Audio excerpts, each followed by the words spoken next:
Hello students, welcome again. आज की अपनी इस क्लास में हम माइक्रो प्रोसेसर से रिलेटेड एक सेक्शन है जिसमें हम memory fabrication, memory capacity, memory addressing और मेमोरी मैप फाइंड आउट करना, उस टॉपिक को शुरू करते हैं।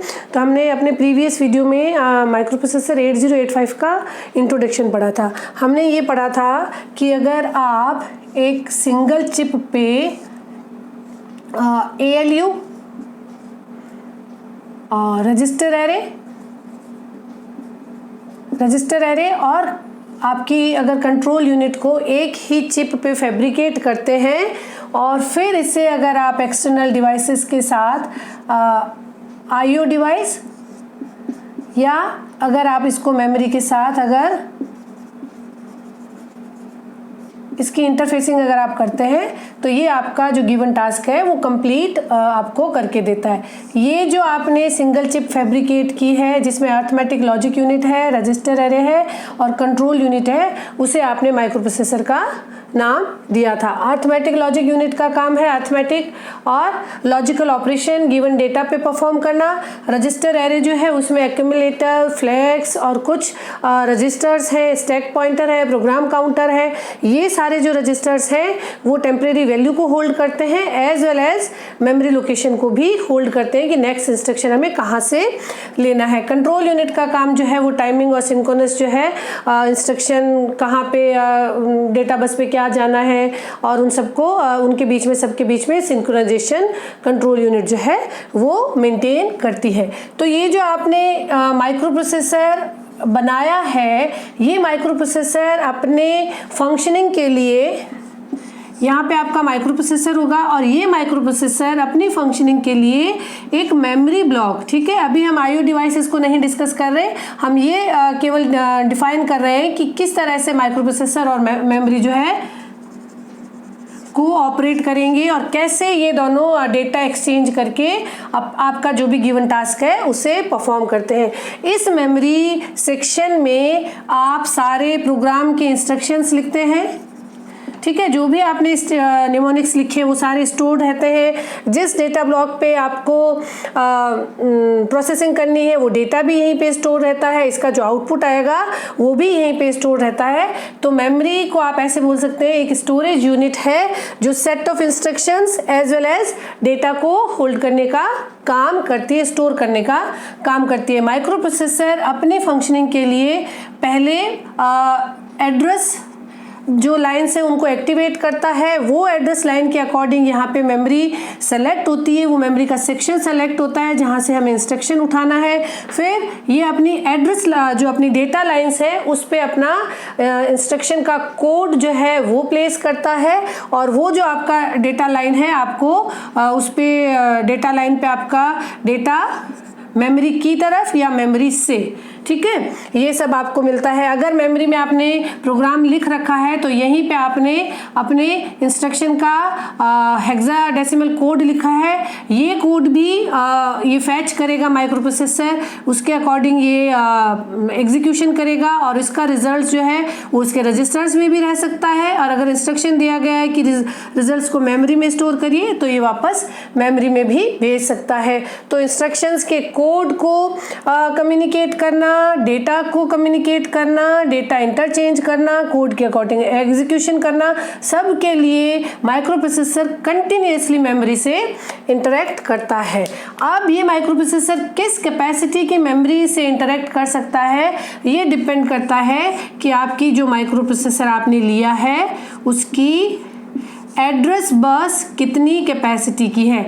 अगर आपने 4 एड्रेस लाइंस ली हैं, ठीक है, अगर आपने 4 एड्रेस लाइंस ली है तो ये 2⁴ 16 मेमोरी लोकेशन के साथ इंटरेक्ट कर सकता है और किसी भी इन 16 में से एक मेमोरी पे आप अपना इंस्ट्रक्शन, अपना डेटा रख सकते हैं। तो माइक्रो प्रोसेसर किस कैपेसिटी के मेमोरी से इंटरेक्ट कर सकता है, कितनी कैपेसिटी का प्रोग्राम एग्जीक्यूट कर सकता है, डेटा हैंडल करता है, वो सब मेमोरी की इसकी एड्रेस बस की कैपेसिटी पे डिपेंड करता है। और इस एड्रेस बस के अकॉर्डिंग हम इससे मेमोरी को इंटरफेसिंग करते हैं और ये आपस में कम्युनिकेट करके आपका गिवन टास्क जो है वो एग्जीक्यूट करके देता है। तो यहाँ पे आज हम ये पढ़ रहे हैं कि ये बेसिकली मेमोरी है क्या, आपने कैसे इसको डिज़ाइन किया है, कैसे इसको आपने फैब्रिकेट किया और किस तरह से आप इसमें डेटा लिख और पढ़ सकते हैं, रीड और राइट कर सकते हैं। ठीक है, यहाँ पे एक स्टेटमेंट ऐसा आता है कि क्या हम बहुत हाई कैपेसिटी की मेमोरी किसी भी माइक्रो प्रोसेसर के साथ अटैच कर सकते हैं? तो ऐसा नहीं है। जब भी माइक्रो प्रोसेसर की स्पेसिफिकेशंस दी जाती है तो वो मेंशन किया जाता है कि ये 8 बिट माइक्रो प्रोसेसर है जिसमें 16 एड्रेस लाइंस है। तो इसके साथ ही तय हो गया है कि ये एक सिंगल टाइम में 8 बिट डेटा को पढ़ेगा और ये 8 बिट डेटा मैक्सिमम 2⁻16 की कैपेसिटी की मेमोरी में लिखा जाएगा और वो उसके साथ इंटरेक्ट कर सकता है। तो माइक्रो प्रोसेसर की इनिशियल जो भी आपने डिज़ाइनिंग की है, जो आपने उसकी मैन्युफैक्चरिंग की है, उसके साथ उसकी memory interaction capacity as well as data की जो लेंथ है वो फिक्स हो जाती है। और जैसे जैसे आप उसकी कैपेसिटी को बढ़ा रहे हैं, डेटा लाइन बढ़ा रहे हैं, एज वेल एज अगर उसमें एड्रेस लाइंस बढ़ा रहे हैं, तो आपका जो सर्किटरी है जो आपने सेटअप किया है उसका साइज एज वेल एज उसकी कॉस्ट बढ़ती जाती है। तो आप रेंडमली किसी भी माइक्रो प्रोसेसर में कितनी ही या आर्बिट्रेरी एड्रेस लाइंस या डेटा लाइंस नहीं रख सकते।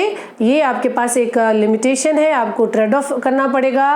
बिकॉज उसी लिमिटेड साइज में जहाँ पे कि माइक्रो प्रोसेसर बनाने में you are finally including thousands and hundreds of gates and control circuits, so it's not easy to keep increasing the address lines and keep increasing the data lines। ठीक है, तो यहाँ पे आपका माइक्रो प्रोसेसर मेमोरी से interact करता है। पहला हम ये सोचना शुरू करते हैं कि ये बेसिकली मेमोरी क्या है, इससे हम कैसे फंक्शनिंग करवाते हैं। ठीक है, तो मेमोरी बेसिकली एक स्टोरेज डिवाइस है जिसको जब आप सेलेक्ट करते हैं या इनेबल करते हैं तो आप इसमें डेटा रीड और राइट कर सकते हैं। ठीक है, मेमोरी की अगर मेमोरी सेल को अगर हम डिफाइन करें, मेमोरी सेल मतलब एक बिट को स्टोर आप किस तरह से करेंगे। तो मेमोरी सेल को डिफाइन करने के लिए हम बेसिकली जो हमारा बेसिक डी फ्लिप फ्लॉप था, ठीक है, वो जो है वो आपका ये इनेबल लाइन।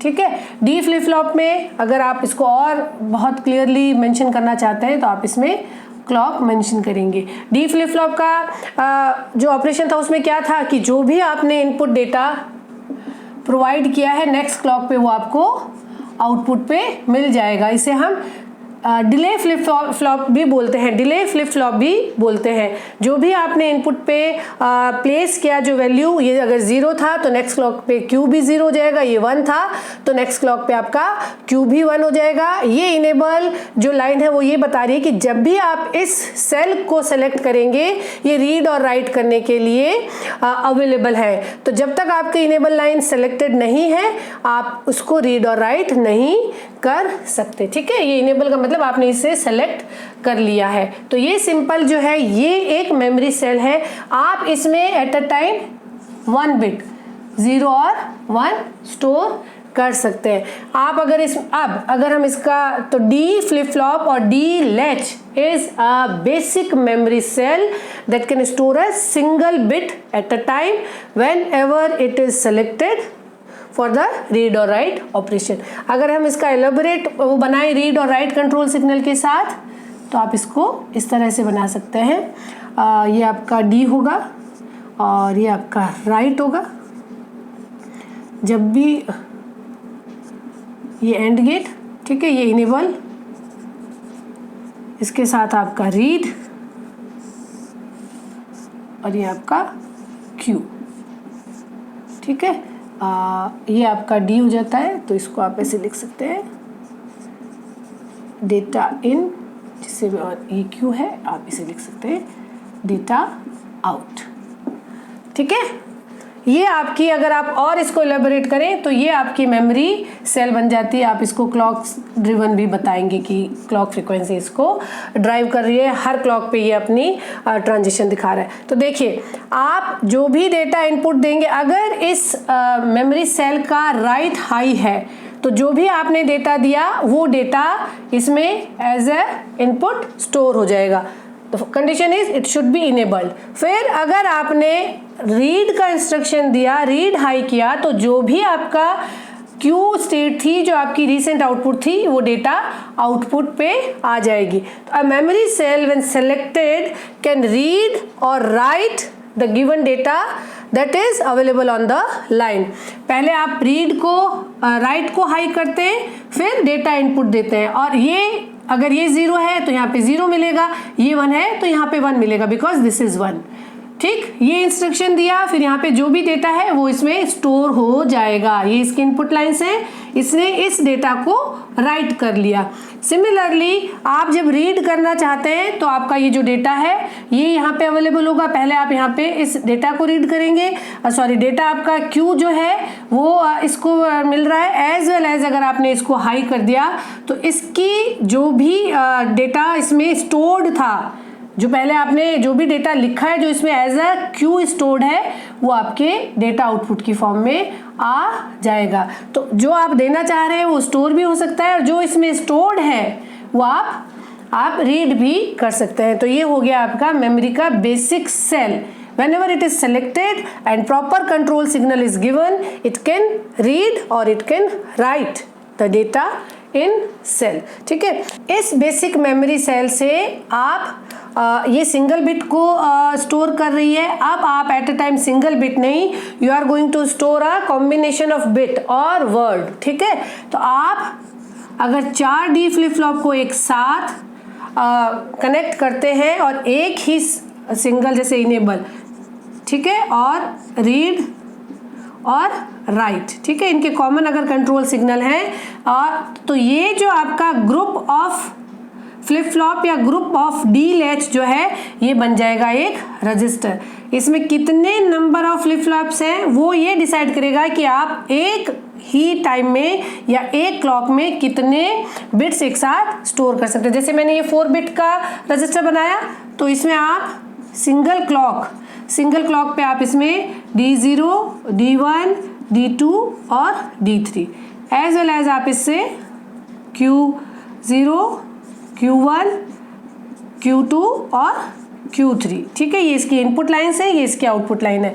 अगर आप इनका कॉम्बिनेशन बना देंगे तो जब भी आप इनेबल को ऑन करेंगे, ये आपका register group of flip flop और group of latch is defined as register, और ये हो जाता है आपका वर्ड लेंथ बना देता है। ठीक है, किस रेंज का वर्ड ये पड़ेगा, ये कैपेसिटी ऑफ रजिस्टर पे डिपेंड करता है।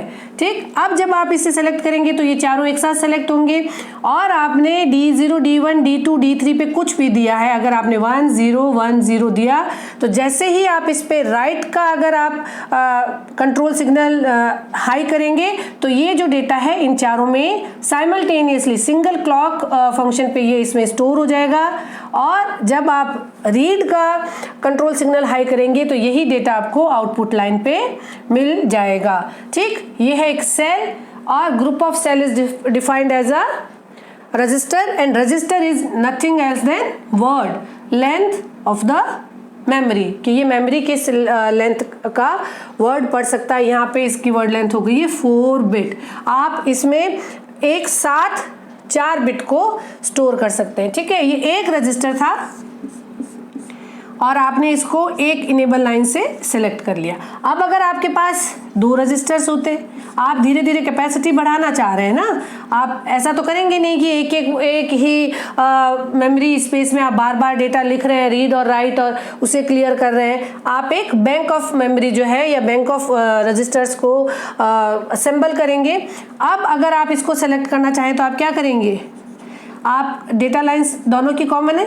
ठीक है, ये D0, D1, D2 and D3, और इनके आउटपुट लाइंस भी सबसे कनेक्टेड है, कॉमन लाइंस हैं। ठीक है, that is Q0 and Q3।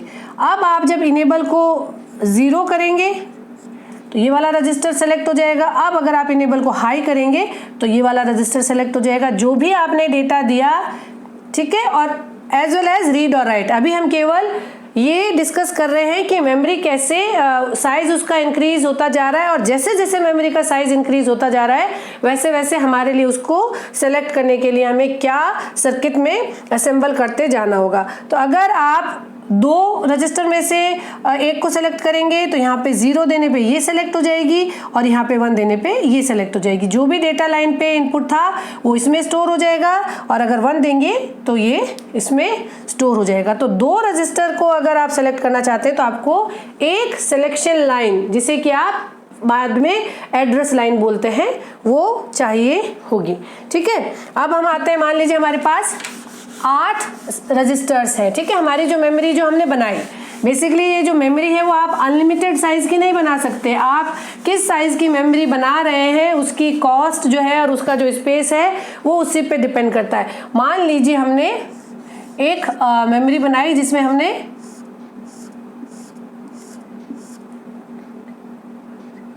8 registers लिए, ठीक है। तो ये 8 रजिस्टर्स लिए और इसमें हर मान लीजिए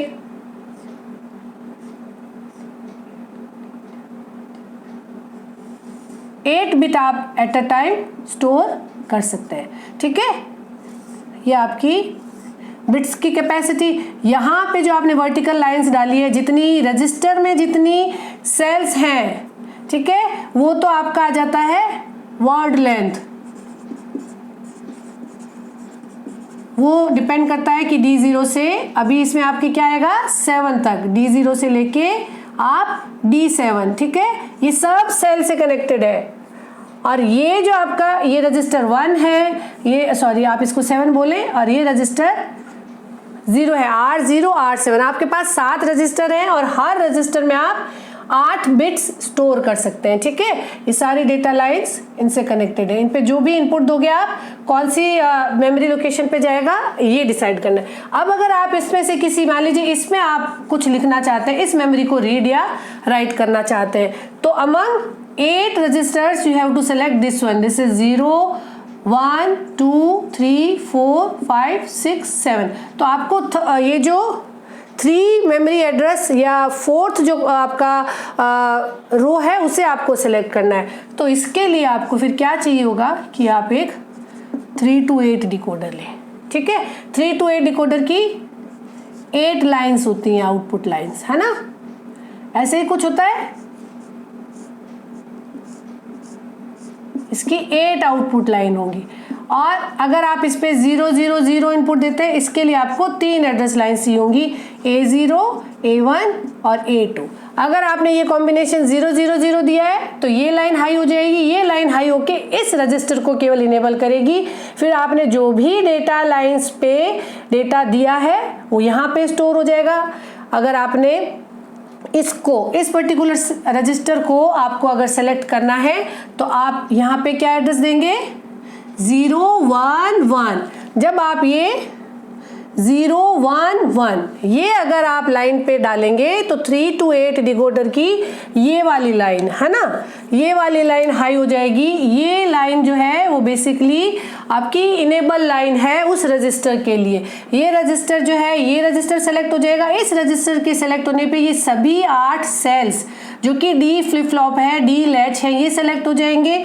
और ये जो है ये D7 इस लैच से कनेक्टेड है, ये D0 इस लैच से भी कनेक्टेड है। सारा का सारा डेटा इस रजिस्टर में स्टोर हो जाएगा और आप उसको मेमोरी राइट का जो आपका इंस्ट्रक्शन था उसे एग्जीक्यूट कर लेते हैं। सिमिलरली अगर आप मेमोरी रीड का इंस्ट्रक्शन देंगे तो यही मेमोरी लोकेशन जो है वह सेलेक्टेड है और इसमें जो डेटा लिखा हुआ था वो Q7 से Q0 की फॉर्म में आ जाएगा। तो अगर हम इस मेमोरी को डिफाइन करें तो यहाँ पे 8 ये है number of registers into 8 bit. ये जो क्रॉस के साथ लिखा जाता है ये है नंबर ऑफ सेल्स, ठीक है। और ये जो लिखा जाता है ये है नंबर ऑफ रजिस्टर्स, ठीक है। ठीक, तो ये जो सेकेंड वाला डेटा है ये बताता है कि एक साथ आप कितनी बिट्स राइट और रीड कर सकते हैं, ठीक है, वर्ड लेंथ को बताता है। और ये जो आपका फर्स्ट वाला स्पेसिफिकेशन है वो ये बताता है कि उस मेमोरी में नंबर ऑफ रजिस्टर्स कितने हैं।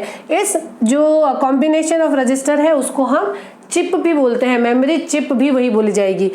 Group of cells, group of flip flop is defined as register, ठीक है। और उस रजिस्टर में कितने फ्लिप फ्लॉप हैं वो डिफाइन करते हैं कितनी bit eight a time store होंगी। फिर नंबर ऑफ रजिस्टर्स कितने हैं उस चिप में वो उसकी कैपेसिटी को डिफाइन करता है। और इसी के हिसाब से number of address lines, address line से ये होती है हमें, ठीक है, 8 अगर 8 × 8 बिट, तो ये जो फर्स्ट वाला डेटा है ये नंबर ऑफ रजिस्टर बता रहा है और ये नंबर ऑफ रजिस्टर डिसाइड करेगा कि कितनी एड्रेस लाइंस आपको चाहिए होगी।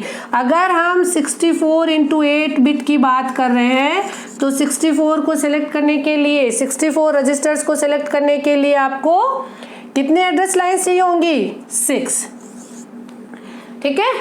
और 8 बिट ये जो है ये बताता है आपका डेटा लेंथ, डेटा लाइंस कितनी होंगी, ठीक है। एड्रेस लाइंस कितनी होंगी वो यहाँ से डिसाइड होता है। चिप का साइज, जब भी चिप मेंशन की जाएगी तो वो 2 पैरामीटर के साइड में या आपको लिखा जाएगा कि उसकी कैपेसिटी क्या है और उसमें नंबर ऑफ रजिस्टर्स कितने हैं और हर रजिस्टर में नंबर ऑफ सेल कितने हैं। जैसे अगर आपको लिखा जाए कि 256 × 4 बिट, इसका मतलब 256 रजिस्टर्स हैं और एक रजिस्टर में 4 बिट जो है वो स्टोर हो सकती है, ठीक है। तो ये इस तरह से बनता है आपका मेमोरी चिप। अब आपके पास जो माइक्रो प्रोसेसर है, मान लीजिए इस माइक्रो प्रोसेसर के पास 10 एड्रेस लाइंस है, ठीक है, AD9 से AD0। अगर इसके पास 10 एड्रेस लाइंस हैं तो ये 10 एड्रेस लाइन से बन जाता है 1024 डिफरेंट लोकेशन को ये सेलेक्ट कर सकता है। तो अगर 10 एड्रेस लाइंस हैं तो ये 1024 को हम बोलते हैं 1 किलो, ठीक है, बाइट मान लेते हैं, अभी मान के चलते हैं, ठीक है। तो ये जो माइक्रो प्रोसेसर है वो 1 किलो बाइट की मेमोरी को एड्रेस कर सकता है। हो सकता है कि जब आप मार्केट में खरीदने गए तो आपको 1 किलो बाइट की मेमोरी एक साथ ना मिले और आपको फिर 12 बाइट की और एक और फिर उसके बाद बाइट में एक और आप 12 की मेमोरी खरीदेंगे इंटू 8 बाइट था ना, इंटू 8। तो आप ये 2 मेमोरी खरीदेंगे और इन 2 मेमोरी को इसकी एड्रेस लाइन से जब आप अटैच कर देंगे तो आप साइमल्टेनियसली इन दोनों मेमोरी में लिख सकते हैं, इंस्ट्रक्शन रख सकते हैं। इस लेंथ का कोई भी प्रोग्राम ये एग्जीक्यूट करके आपको दिखा सकता है। तो हमें कई बार ग्रुप ऑफ मेमोरी चिप से अपनी डिजायर्ड जो मेमोरी है उसको बनाना पड़ता है, एज वेल एज आपको कई बार गिवन भी होता है कि ये जो माइक्रो प्रोसेसर है इस माइक्रो प्रोसेसर के साथ एक मेमोरी ये लगी होगी, दूसरा मेमोरी का लोकेशन M1 M2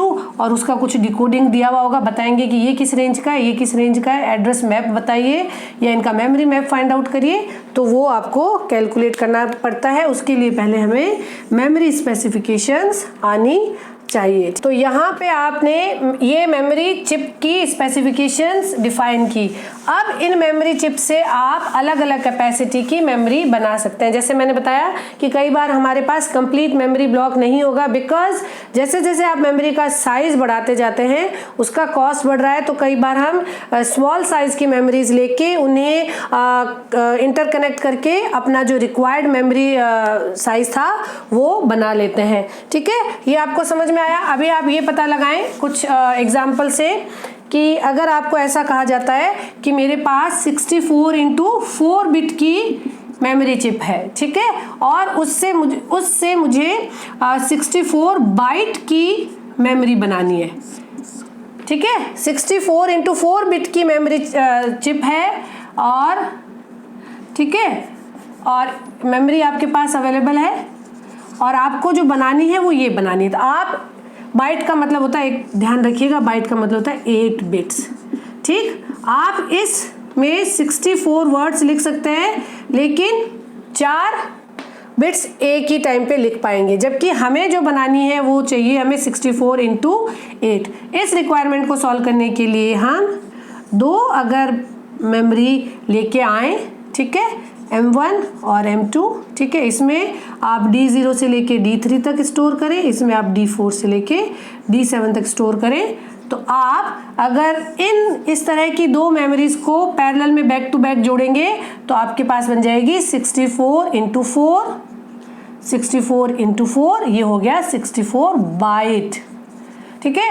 तो कई बार आपसे इस तरह की प्रॉब्लम्स आती है हमारे कॉम्पिटिटिव एग्जाम में कि ये मेमोरी चिप है और इससे हमें इस साइज की मेमोरी बनानी है, तो आप बताइए कि कितनी मेमोरी आपको जो चिप है वो रिक्वायर्ड होगी। एज वेल एज आपसे एड्रेस लाइंस भी पूछी जा सकती है। इसके लिए कितनी एड्रेस लाइंस चाहिए होंगी आपको? 6 एड्रेस लाइंस चाहिए होंगी।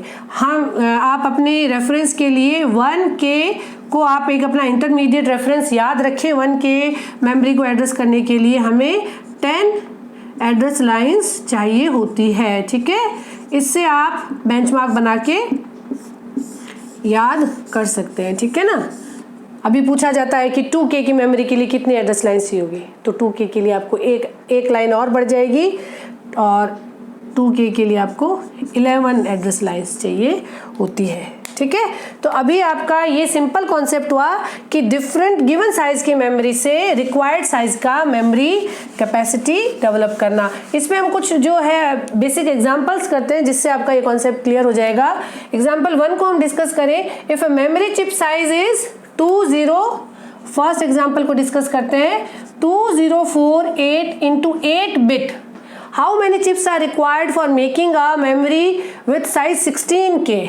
अगर 16K बाइट, ध्यान रखिएगा यहाँ पे आपको बाइट कहा गया है, तो ये बेसिकली क्या हो गई आपकी 2048 into 8। आपको कितनी बनानी है? आपको बनानी है ये 16K, तो आपका हो जाएगा ये इसको आप लिखेंगे 2K into 8 बाइट, ठीक है। ये 2K लमसम में हम 2K लिखते हैं और आपको इसको बनाना है 16K into 8 बिट्स होता है या बाइट्स लिखेंगे आप इसको। 1 बिट का मतलब होता है 8 बाइट, ठीक है। 2K की मेमोरी थी और आपको इसको 16K बनाना है। इसका मतलब आप 2K की कितनी मेमोरीज को लाइन में लगाएंगे?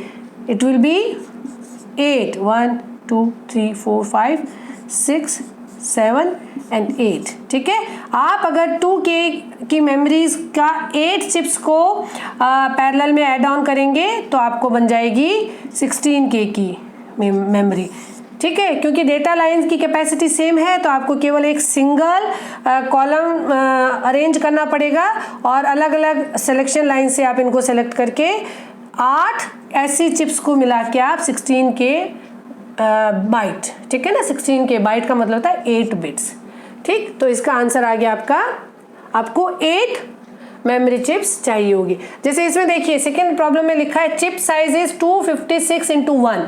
ये हालांकि कमर्शियली नहीं अवेलेबल होती, लेकिन ऑब्जेक्टिव प्रॉब्लम तो बनी जाती है कि जो मेमोरी है उसमें 256 into 1, तो एट अ टाइम आप एक ही डेटा स्टोर कर पा रहे हैं, लेकिन नंबर ऑफ रजिस्टर्स आपके पास 256 है ना। 256 into 1, इसका मतलब इसमें इतनी बिट स्टोर होगी, इतने नंबर ऑफ रजिस्टर्स हैं। इसको सेलेक्ट करने के लिए कितनी एड्रेस लाइन चाहिए होगी आपको? 8। आपको बनाना है 1 किलोबाइट का। 1 किलोबाइट का मतलब है 1024 into 8, ठीक। 1 किलोबाइट का मतलब 8 बिट, बाइट है ना, बाइट का मतलब 8 बिट। तो पहले तो इस चिप में एट अ टाइम एक ही बिट स्टोर हो सकती है। आपको अगर 8 करनी है तो पहले तो आपको 8 लाइंस को, 8 मेमोरीज को इस तरह से पैरेलल में लगाना पड़ेगा। तो एक तो आपको तब ये क्या बनी? ये बनी है 256 बाइट की, ठीक है। 8 जब आप इसकी 8 लाइंस को, 8 मेमोरीज को प्लेस करेंगे तो ये बनी 256 बाइट। अब आपको बनाना है 256 से 1024। 1024 कितना हो जाता है? 4 टाइम्स। अब आप इसी तरीके का अरेंजमेंट 4 बार करेंगे। 256 प्लस 256 प्लस 256 प्लस 256, ऐसी अरेंजमेंट 4 बार करेंगे रजिस्टर्स का नंबर बढ़ाने के लिए आपको 4 कॉलम्स लगाने पड़ेंगे और वर्ड लेंथ बढ़ाने के लिए आपको 8 कॉलम्स लगाने पड़ेंगे। 4 रोज होंगी जो रजिस्टर की कैपेसिटी बढ़ा रही है और 8 कॉलम्स होंगे जो बिट की कैपेसिटी बढ़ा रही है। तो आपको टोटल 32 चिप्स चाहिए होगी। एक और एग्जांपल लेते हैं, example 3, to make a 4 kilobyte memory. ठीक है, 4 किलो बाइट, बाइट का मतलब होता है 4 किलो इंटू 8 बिट। ठीक है, memory, how many chips are required if chip capacity is, given capacity ये है, गिवन कैपेसिटी क्या है, आपके पास जो चिप अवेलेबल है वो है 512 इंटू 4 बिट। ठीक, और बनानी क्या है आपको बनानी है 4096, 4 के जो होता है वो 4096 इंटू 8 बिट। ठीक है, इसको करने का जो शॉर्ट सर्किट है मेथड है, शॉर्ट सर्किट जो मेथड है, शॉर्टकट मेथड है, वो आप इस तरह से इसको करेंगे कि आप इसके नीचे ये लिखिए कि इसको कितनी बार मल्टीप्लाई करेंगे तभी आएगा। 512 से 4096 लाने के लिए आपको 8 रोज बनानी होंगी। ठीक है, 4 बिट की कैपेसिटी 8 बिट की बनाने के लिए आपको 2 ऐसे कॉलम भी अरेंज करने पड़ेंगे। तो कितनी आ गई, आपको टोटल 16 मेमोरीज चाहिए होगी। अगर आपके पास 1 किलोबाइट की एक मेमोरी है और आपको 4 किलोबाइट की बनानी है, ठीक है, तो आपके पास है क्या, 1 किलो इंटू 8 का है, आपको क्या बनाना है 4 किलो इंटू 8। ठीक, यहाँ पे यहाँ आने के लिए आपको ये तो 4 चाहिए होगा और ये 1 ही चाहिए होगा। तो आप फर्स्ट नंबर पे आपको कितना टाइम्स करना है उतनी आपको रोज लगानी होंगी यहाँ पे।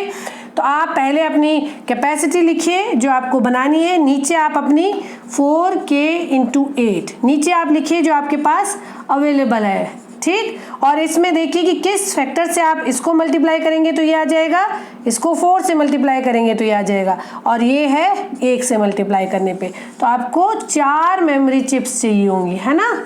आगे बात समझ में। सिमिलरली इसमें आपको क्या चाहिए था, आपको बनाना था 4096 इंटू 8। ठीक है, और आपके पास क्या था 512 इंटू 4। इस नंबर को इस नंबर में कन्वर्ट करने के लिए यहाँ पे आपको पहले 2 से मल्टीप्लाई करना होगा और यहाँ पे आपको 8 से मल्टीप्लाई करना होगा। तो 8 से मल्टीप्लाई करोगे तो रजिस्टर्स बढ़ेंगे और 2 कॉलम साथ में लाओगे तो वर्ड लेंथ बढ़ेगा। तो टोटल आपको पहले वाले एग्जाम्पल में आपको 16 चाहिए थी और दूसरे वाले में आपको 4 चाहिए। तो आई थिंक कि मेमोरी कैपेसिटी क्या होती है और किसी मेमोरी को सेलेक्ट करने के लिए कितनी एड्रेस लाइंस की ज़रूरत होती है और कैसे कैसे मेमोरी का साइज़ बढ़ने पे नंबर ऑफ एड्रेस लाइंस और डेटा लाइंस किस तरह से आप डिफाइन करते हो, ये आपके साथ जो है ये कॉन्सेप्ट आपका क्लियर हो चुका होगा। तो जैसे माइक्रो प्रोसेसर जो 880 है, 885, वो 16K की मेमोरी को 64, ठीक है ना, इसमें 16 लाइंस होती हैं, एड्रेस लाइंस है, तो ये 64K की मेमोरी को एड्रेस कर सकता है।